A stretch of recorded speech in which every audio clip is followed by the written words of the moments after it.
Вирустар. Алар жер бетинде тээ илгери адамзат пайда болгонго чейин эле жашап келген. Бизден кийин дагы көп жылдар бою жашай бериши мүмкүн. Бүгүнкү күндө адам баласы вирустарды душман катары кабыл алат. Бирок алардын айрым түрлөрү биздин ичибизде туруктуу жашап, ар кандай бактериялар жана грибоктор менен биргеликте биздин ички микробиомду калыптандырып келет. Бирок адамдардын кооптонгону бекеринен эмес. Тарых көрсөткөндөй, бардык коркунучтуу өлүмгө чейин алып келүүчү эпидемиялар жана пандемиялар дал ушул вирустук илдеттерден улам келип чыккан. Вирустардын табияты өзү коркунучтуу. Алар тынымсыз эволюцияга учурап, укмуштуудай ылдамдыкта өзгөрүп турат.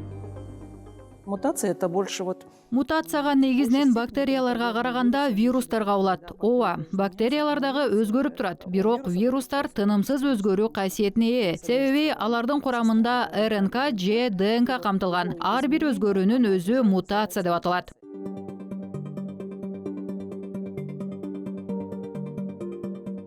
Жакында эле биз жөнөкөй бир вирус алыска аралыкты тез басып өтүп, мутацияга кабылаарын жон терибиз менен сездик. COVID-19 вирусу 2 жылдын ичинде эле жаңы штамдарынын аталыштары боюнча грек арибинин 15-тамгасына чейин жетип, бир нече айдын аралыгында бүтүндөй дүйнө жүзүн каптап кетти. Заманбап медицинанын өнүгүүсү гана адамзаттын салыштырмалуу тез арада абалды колго алуусуна жардам берди. Ортоңку же эрте кылымдарда статистика азыркыдан кейиштүү болор эле. Бирок дал ушул адамзат цивилизациясынын өнүгүүсү жакында болгон пандемияга себеп болду. Биздин турмуш тиричилигибиз глобалдык климатты өзгөртүп, байыртадан бери жаныбарлар дүйнөсүнө таандык болгон аймактарды кыскартып келет. Ошол аймактар менен биргеликте биз жаныбарлардын илдеттерин дагы тартып алып жатканыбыз өкүндүрөт.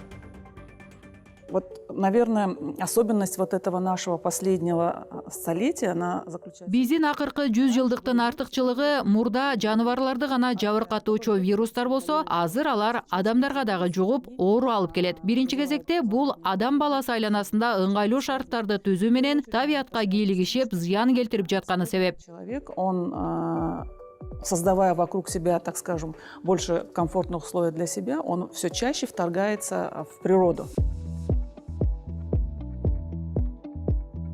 Кубандыра турган нерсе, бүгүнкү күндө адамзат кайсы бир кооптуу вирустардын чабуулуна сейрек кабылып же пандемия эмес, эпидемиялар масштабында гана жабыр тартып келет. Көбүнчө бизге кадимки сезондук инфекциялар ыңгайсыздык жаратат.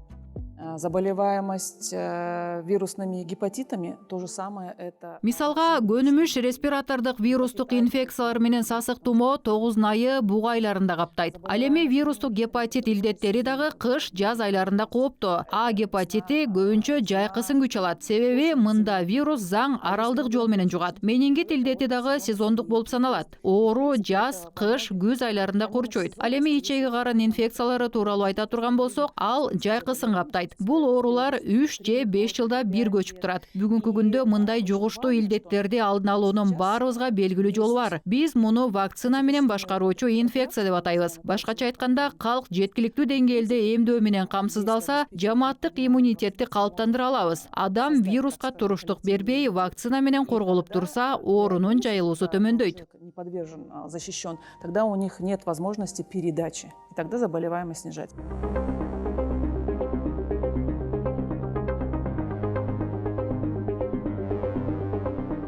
Медицина өнүгүп, вирустар изилденүүдө. Алардын көпчүлүгүн биз толугу менен жеңип, же аларды вакцинанын жардамы менен башкарууну үйрөнүүдөбүз. Адамзат мындан артык эч нерсе ойлоп табай элек. Бирок бул дагы өтө күчтүү курал жана аны колдонуу өтө зарыл. Ошол эле учурда ар бир адамдын организми өзгөчө болгондуктан эмдөөдөн кийин дарыгер менен байланышта болуп туруу кажет.